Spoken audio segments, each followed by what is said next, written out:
tiers-livre, atelier d'écriture, c'est le cycle de l'autobiographie comme fiction.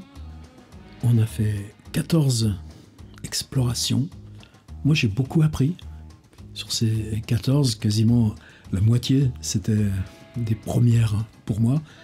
Voir des révélations, c'est pas tellement ça. C'est que tu entres aux frontières de choses instables, neuves, et tu sais qu'il y a encore à y aller voir par ici. Alors, est-ce que c'est un cycle qui se termine ? Pour moi, je suis plus dans cette idée-là. On clôt une sorte de cercle, de tableau, mais qui dessine un chemin. Et ce chemin, il est toujours possible de le reprendre. D'autre part, il se superpose avec d'autres ateliers sur lieux, sur personnages, sur photographie et images. Il ouvre aussi, par exemple, ce qu'on a fait sur l'arbre. Ça, on va retourner y voir. Donc c'est juste mettre quelque chose en attente, une ligne, un dessin de 15 propositions, avec celle-ci qui, aujourd'hui, marque quoi ?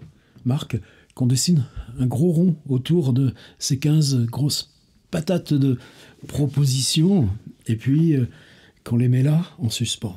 Ça veut dire qu'un cycle de plus, c'est ajouté à outils du roman, à prendre en jouant sur les autres disciplines artistiques, à pousser la langue, travailler plus formellement la syntaxe, à recherche sur la nouvelle. Et je crois que cette logique de cycle, enfin, là, moi, j'ai l'outil qui me convient pour les réactiver, s'y déporter. Et ça ne concerne pas ce cycle-là qu'on va laisser en repos après cette 15. Alors, une proposition 15. Vous savez que j'ai des petits fétiches aussi dans mes cycles. Il y a toujours un moment où, justement pour que ce cycle... Alors, est-ce que là aussi, moi, par exemple, je suis toujours sur 14-15. Qu'est-ce que ça veut dire ? Ben ouais, mais j'ai aussi été un petit peu formé au semestre. Par exemple, à Sciences Po, ben, c'est 14 séances. Alors, c'est pas très grave, c'est arbitraire. Un cycle à partir de 5-6 séances, quand on fait un workshop de 2 jours, comme je fais à Chambéry, on a en gros 7 propositions. 4 le premier jour, 2 le deuxième matin, et puis une grande avec un rebond intérieur pour le deuxième jour. Et là, on a déjà de quoi construire un parcours qui est sa cohérence et son autonomie. Ça, c'est ça qui me tient. Donc c'est arbitraire, mais dans ces petits fétiches, il me semble que j'ai toujours besoin, pour que le cycle s'appuie hors de moi, qu'à un moment donné, il désigne ce qui ne lui appartient pas. Ça, c'était la 14, c'est-à-dire une liste de choses agrippées très vite, avec cette notion d'image qu'on pouvait déporter progressivement du visuel, simplement à l'image en tant que fait de texte, mais ces petites notes qu'on trouve aussi dans les carnets d'auteurs de Koltès, Dostoïevski, Dickens, Kafka, c'est-à-dire ces petites notes qui sont là, qu'on peut se saisir pour explorer ce qu'il y a dessous, nouvelle caverne. Donc, à un moment donné, qu'un site inclut la potentialité de son prolongement. Ça, c'est une chose. Et puis, deuxième fétiche, et c'est pas pour m'excuser, qu'à un moment donné, tu te dis, si le cycle est mûr, eh ben, on lâche la bride. C'est-à-dire que tu peux faire une figure libre. On va quand même se donner quelques appuis, mais se dire, ici, on élargit l'idée de consigne, et on dit, on a fait 15 choses très cadrées, eh bien, si on enlève le cadre, et qu'on laisse l'écriture se faire. Alors, c'est un peu facile. Donc, si c'est trop facile, on se donne un petit peu de matériel.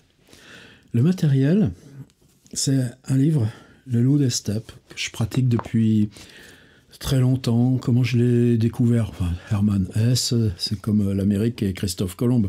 Il n'y a pas besoin de le découvrir. Il est là. Où il est ? Oh, il est à la Bibliothèque nationale suisse de Berne. Vous prenez un ascenseur transparent qui vous descend là, au 7e sous-sol. Et vous avez des grands couloirs lestés de ces énormes... Vous savez, de ces ces trucs qu'on trouve que dans les bibliothèques, des grands casiers qui sont sur rail avec un gros volant de fonte qui permet de les déplacer tout souplement. Et là, moi, je venais voir Blaise Cendrars. Alors, Blaise Cendrars, il a sa bibliothèque à gauche, et puis à droite, il y a un autre rayon où il y a tous ces objets, les magnétophones.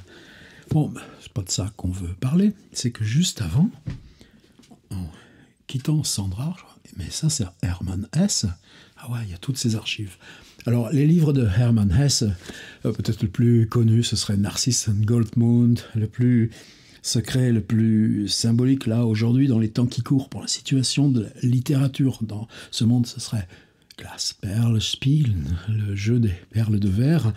Et puis moi, c'est Maurice Blanchot qui fait un texte sur ce loup des steppes. Alors, ce loup des steppes, depuis, je pense que quiconque l'a rencontré, puis tant pis si c'est pas à l'adolescence. Je pense que c'est un livre qui n'intervient qu'à partir du moment où vous-même, vous avez question sur ce qui, à l'intérieur de vous, est cette espèce de bête, loup, qui creuse et vous induit à écrire, partir là, comme ça. Laisser passer ce qui ronge et qui creuse. Et ça, pour moi, c'est vraiment lié à ce qu'on a exploré là, de l'autobiographie comme fiction. Alors, le loup des steppes, vous connaissez le principe. Il y a quelque temps, j'avais même voulu en faire une petite suite de vidéos. Je vais expérimenter comme ça, je crois que j'en ai fait 4 ou 5, de prendre un point, une page. Par exemple, je me souviens cette image de palier avec le narrateur qui s'assoit sur une marche, non, qui découvre que le locataire, Harry, est assis sur une marche, là, juste dans la lumière de ce palier au premier étage, avec la fenêtre, rideau, et puis une plante verte qui est là, et puis cette espèce d'autonomie silencieuse du palier. Ça prouve bien que dès que j'ai commencé cette idée d'autobiographie, ce livre-là était un petit peu présent et qu'il était, pour moi, le moment où on l'aurait comme rendez-vous. Et je crois que ça, puisqu'il y a toujours cette réflexion sous-jacente ici, de comment on conduit, comment on anime un atelier d'écriture, savoir que si on progresse vers la rencontre de quoi ? De quelque chose qui se dit littérature et qui n'est plus pédagogique, qui n'est plus transition, apprentissage, didactique, ce qui est beau, ce qui est à l'honneur de quiconque mène ou propose un atelier d'écriture, quel qu'en soit le public. Mais se dire, c'est une autre phrase de Maurice Blanchot. Une écluse s'ouvre. Ah, ben je ne me souviens plus la suite, j'ai l'air bête. Mais si, je crois que ça concerne soi. Une écluse s'ouvre, on communique avec soi-même. Bon, juste je garde l'image. Mais on pose ça loin devant, et on sait que les propositions d'atelier, c'est ce qui va nous permettre de cheminer vers le moment où cette écluse s'ouvre. Et là, l'image, elle est justifiée. Alors ce livre, qu'est-ce qui en fait un truc si singulier ? Est-ce que c'est peut-être même sa maladresse ? C'est-à-dire, maladresse, c'est peut-être un grand mot quand on a un pareil chef-d'œuvre, mais peut-être que justement l'arbitraire de comment un livre s'impose à celui qui écrit, c'est pas qu'on le nomme maladresse, c'est que si on désigne, si on sait prendre conscience de cet arbitraire, alors on perçoit aussi la nécessité. Là, sur quoi se fonde le livre ? Donc au début, c'est le narrateur qui parle, et le narrateur raconte dans cette maison comment vient un locataire, type dont on saura à peine le nom, ou du moins si c'est un vrai nom, d'où il vient, pourquoi il vient là, qu'est-ce qu'il vient faire dans cette ville, on ne sait pas trop. Et puis comment vit ce locataire, qu'est-ce qu'il fait dans cette chambre avec les bouquins par terre, avec l'odeur de tabac, avec le déportement des heures, rester dormir toute la journée, sortir. Puis donc ça, c'est toujours le narrateur qui parle, on voit se fabriquer ce personnage, et ça pour moi, c'est le rouage de ce qu'on a toujours travaillé ici. C'était pas l'autobiographie comme déballement, et je le répète à chaque proposition, c'est simplement travailler sur une idée de justesse et de respect des matériaux.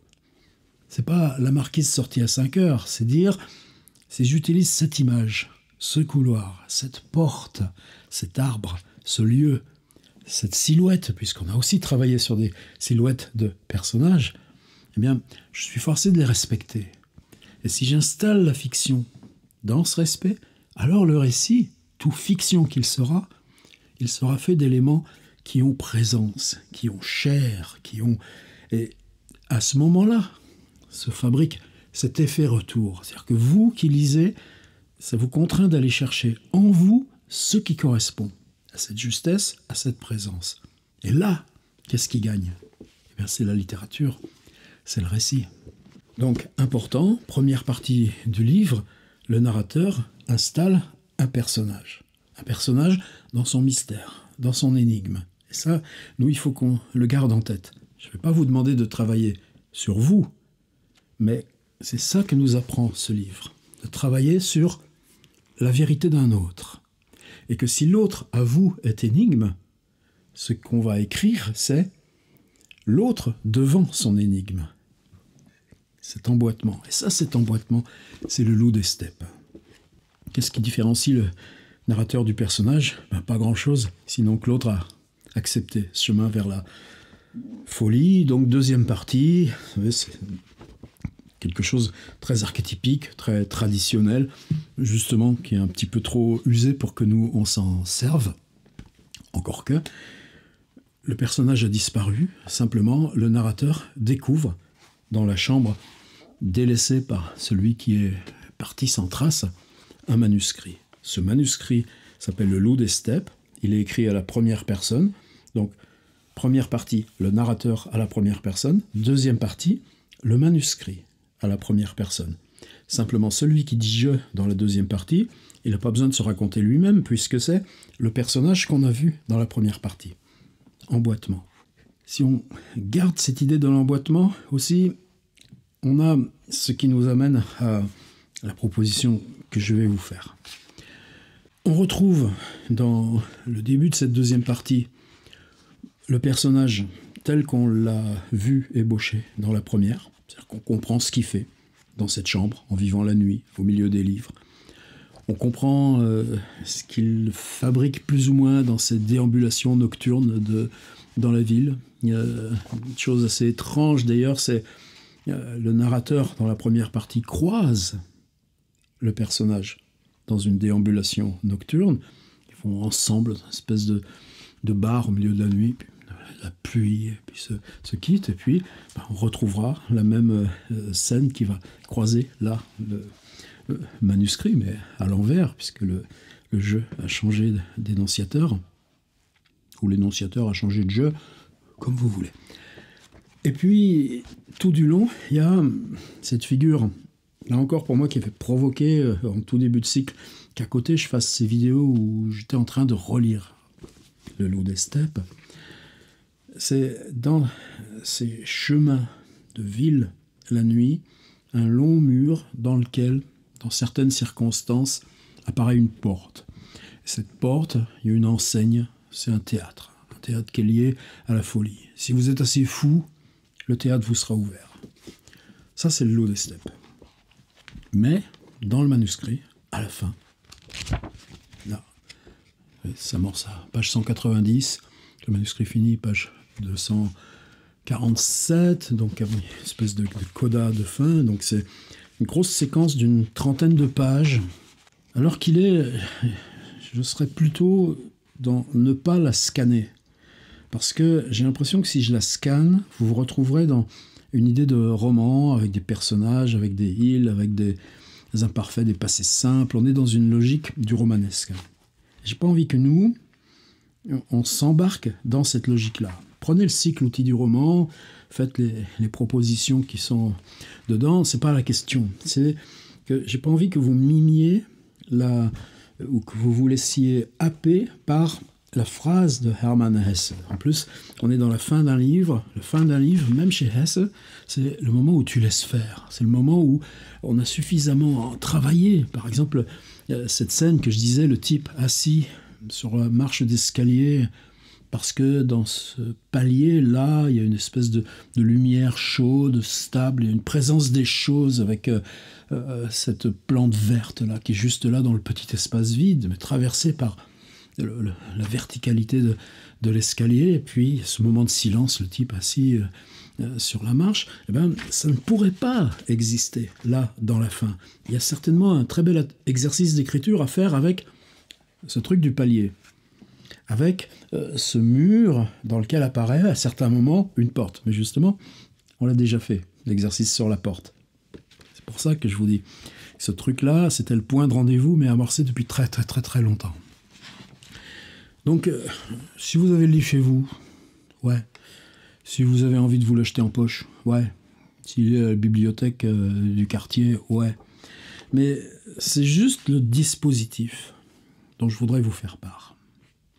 Alors, le dispositif, donc vous voyez, tout est amorcé depuis très très longtemps. Qu'est-ce que c'est un livre? C'est une construction. C'est pas ce qui se passe là, dans les 20 pages. C'est pour ça que je ne vais pas vous le scanner.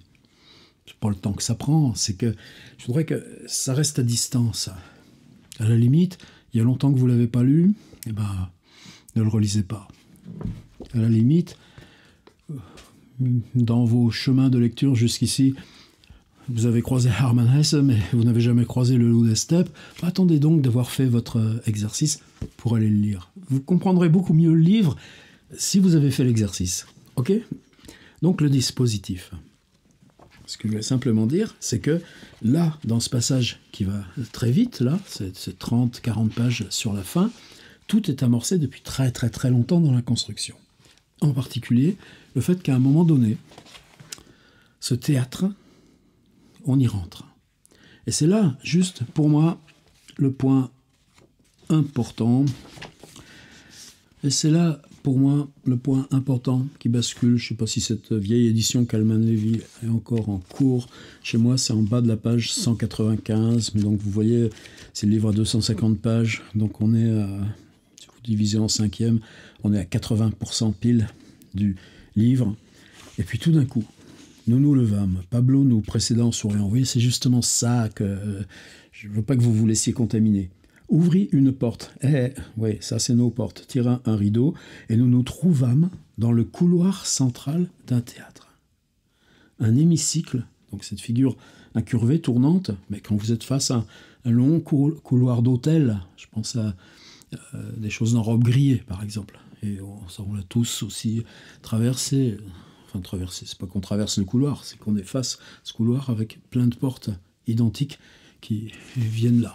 On peut entrer, sortir, ouvrir une porte au hasard. Ça marche chez Robe Grillée.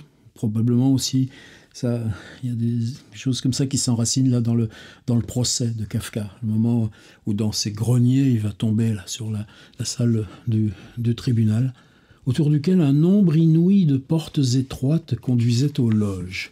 Alors, nombre inouï de portes étroites, il ne faut pas prendre ça au pied de la lettre. Là, par exemple, dans l'impression onirique, dans le rêve, c'est jamais déterminé. À mesure que vous approchez d'une porte, d'autres vont surgir.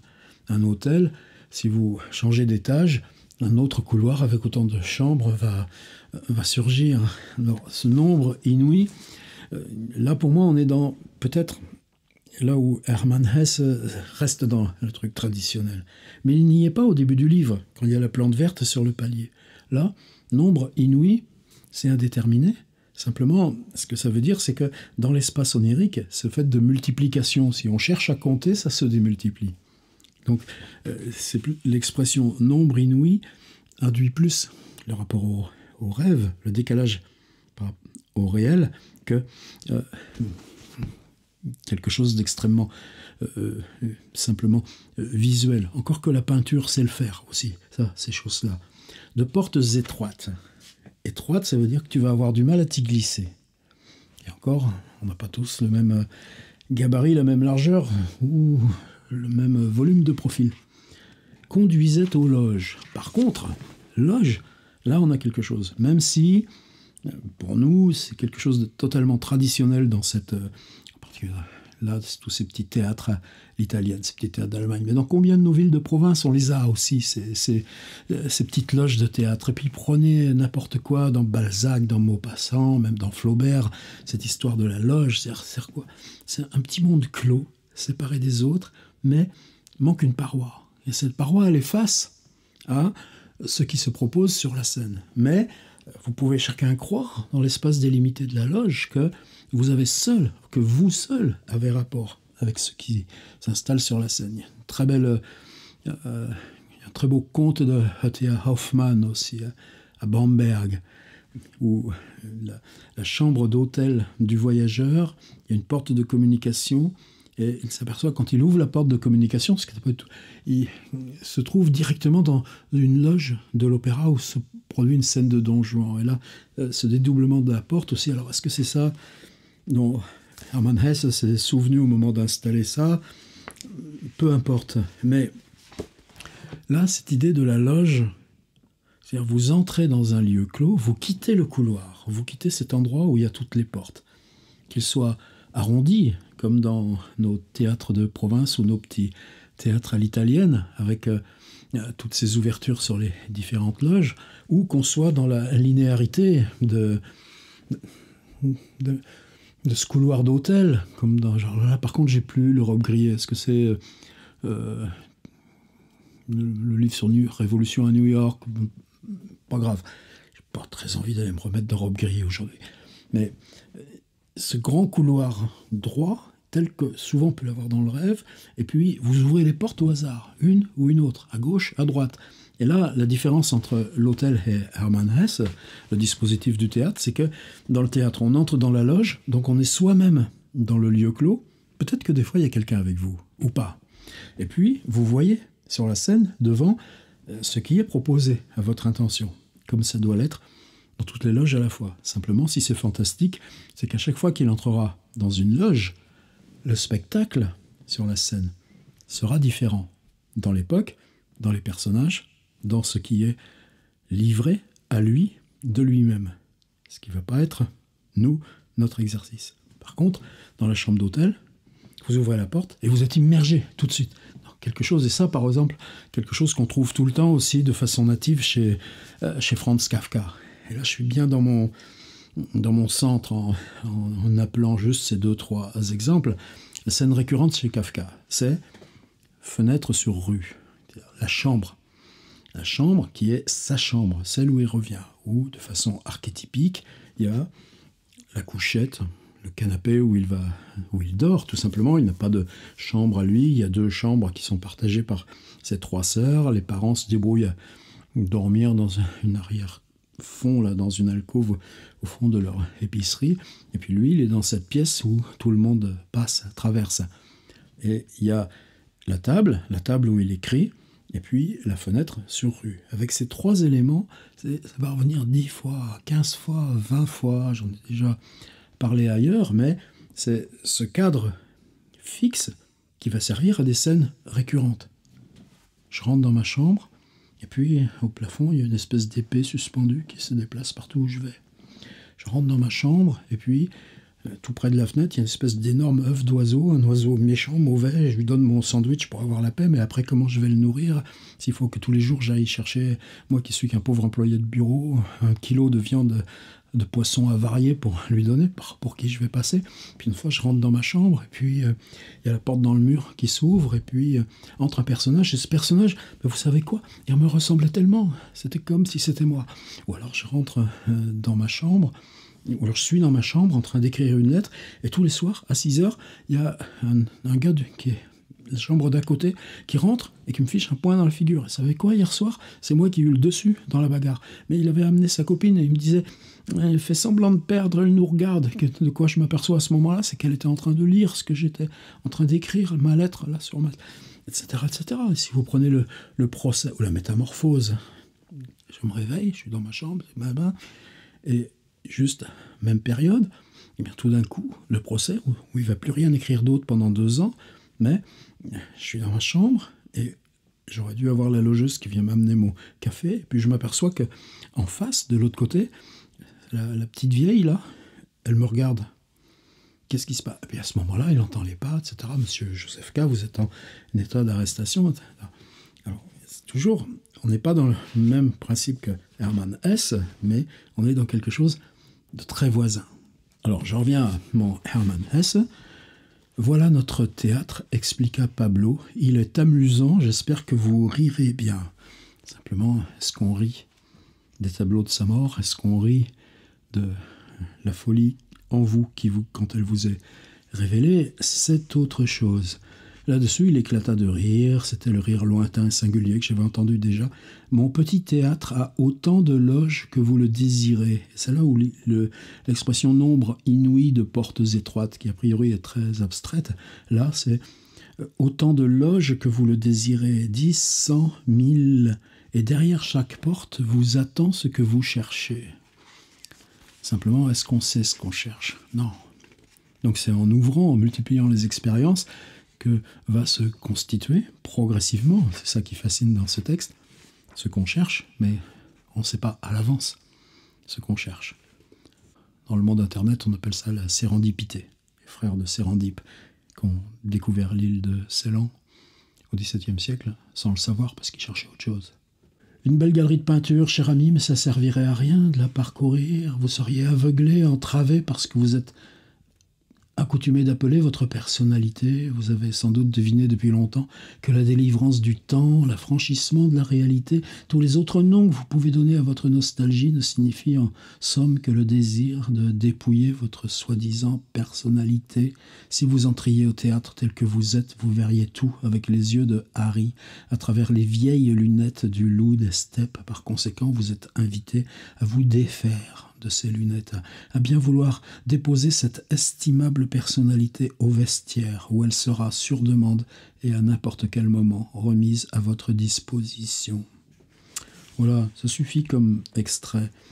Donc qu'est-ce qui se passe après? Dans ce dispositif, il va entrer dans un certain nombre de loges et à chaque fois être confronté à une scène. Et cette scène, elle l'enseigne sur ce qu'il ne sait pas de lui-même. Ça, c'est le loup des steppes. C'est Hermann Hesse. Mais pensez que moi, ça fait 3 mois que j'ai dans l'idée que si ce cycle va au bout, à un moment donné, on sera dans ce couloir. Celui arrondi des loges de Hermann Hesse ou celui tout droit avec des portes d'hôtel de Franz Kafka ou de Rob Grillet. Qu'est-ce qu'on va faire avec ça? Moi, ce qui m'intéresse, c'est que vous inventiez le dispositif. Ce dispositif, c'est une fragmentation.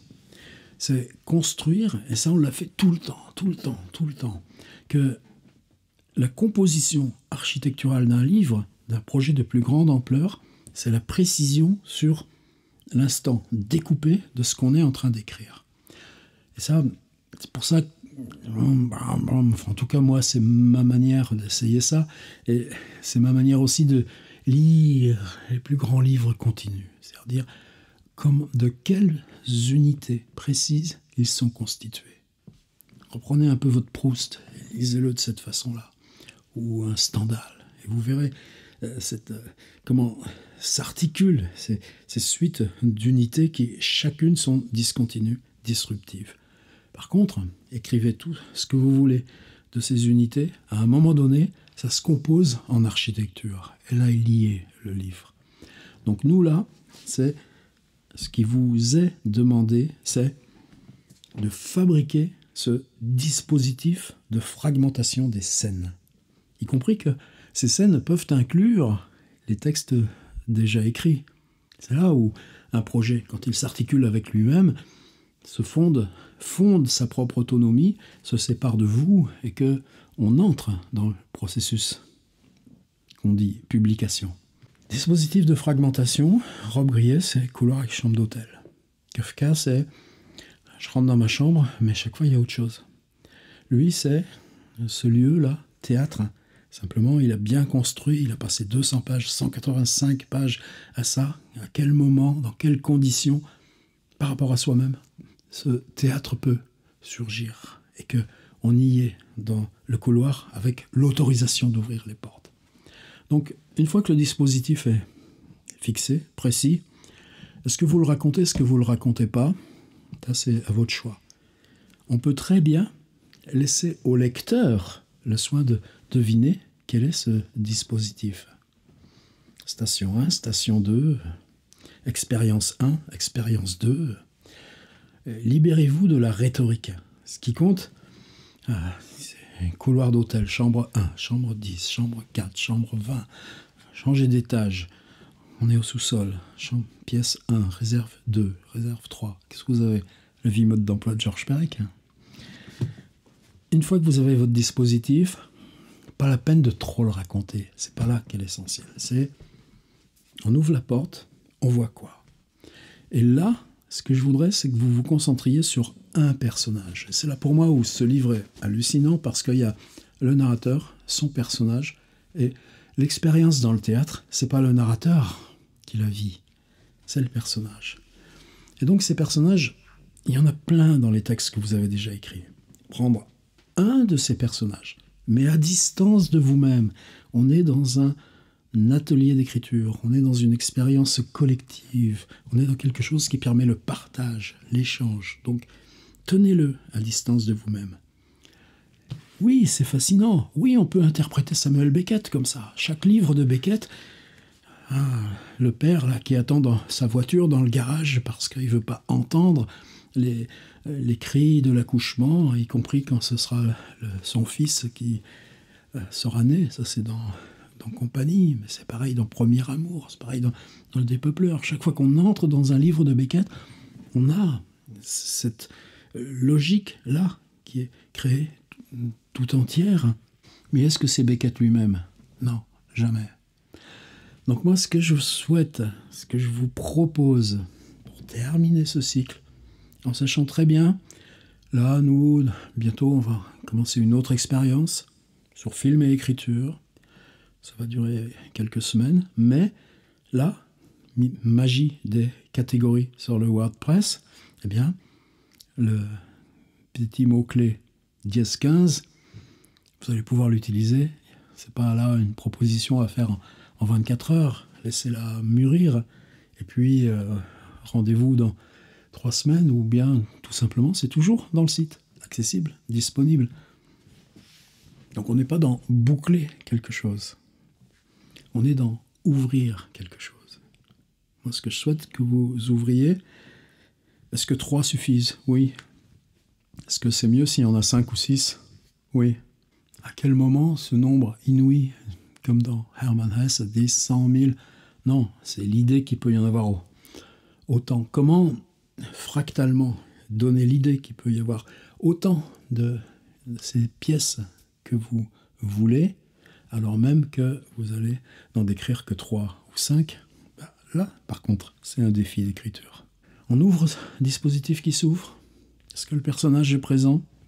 Est-ce qu'il regarde? Est-ce qu'il regarde quelque chose de lui-même? Je pense que dans Hermann Hesse, il y a beaucoup de paroles, de dialogues, d'interpellations. Là, j'aurais, moi, beaucoup plus envie de quelque chose de muet. Une télévision dont on a coupé le son. Ça aussi, c'est un dispositif. Peut-être que moi, c'est ça le dispositif que j'utiliserais. Pas très grave, mais une suite d'écran avec ces scènes. Je me souviens de ce type, un cinéaste, qui s'appelle Didier Goupil, qui avait qui avait réalisé pour Arte ce monologue que j'avais écrit sur commande qui s'appelait Parking. Parking, on avait droit à un lieu, un personnage, et il fallait que ça dure 20 minutes. Monologue. La série s'appelait Monologue. Didier Goupil avait chambardé un peu le truc, et donc le personnage, c'était le gardien du parking. Ça avait été tourné rue Clausel, à Paris, une nuit. Et lui, il est dans son bureau, dans son temps ouvert de la nuit, et il est devant une suite de caméras de surveillance. Je ne sais plus combien il y en avait. Et puis, le monologue, c'était cette femme-là qui, elle, n'entrait jamais en contact avec lui. Donc, juste à la fin, il le voyait partir, et là, non, c'était pas qu'une image. Mais dans les écrans de surveillance, soit celui-ci, elle balançait des fragments du monologue. Bon, ça, c'était un dispositif, c'est un exemple. Mais ces caméras de surveillance, c'est un exemple de ce dispositif de fragmentation. Quand je dis scène muette, c'est que, le personnage que vous installez, est-ce qu'il découvre, est-ce qu'il est mis en présence d'une représentation de lui-même sans parole, qui est pour lui une suite d'étapes. Je dis le lui et le personnage, lui ou elle, ça c'est vous qui en décidez. Je pense que c'est mieux si c'est seulement un personnage. Un personnage. Mais si ce personnage est énigme pour vous, ce personnage sera confronté à une suite de représentations, de figurations de sa propre énigme. Et ça peut valoir pour soi-même.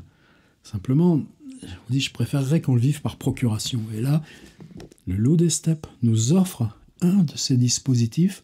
Là, je parle de fragmentation, on est à l'horizontale, mais ce dispositif d'emboîtement des représentations verticales, le narrateur, le personnage, le manuscrit laissé par ce personnage, et le personnage confronté à des scènes de son enfance, ce qu'on ne se révèle pas à soi-même, la suite de ses propres hontes. Ça, Gamberger, mais c'est pour ça aussi qu'en gambergeant là-dessus, je me disais, mais si toi tu avais à écrire ça, tu verrais quoi? Ah ouais, tu verrais ça. Ah ouais, tu verrais ça. Ah ouais, il y aurait ça. Et par contre, je me dis, mais si tu prends un personnage et que lui, tu le confrontes à ça.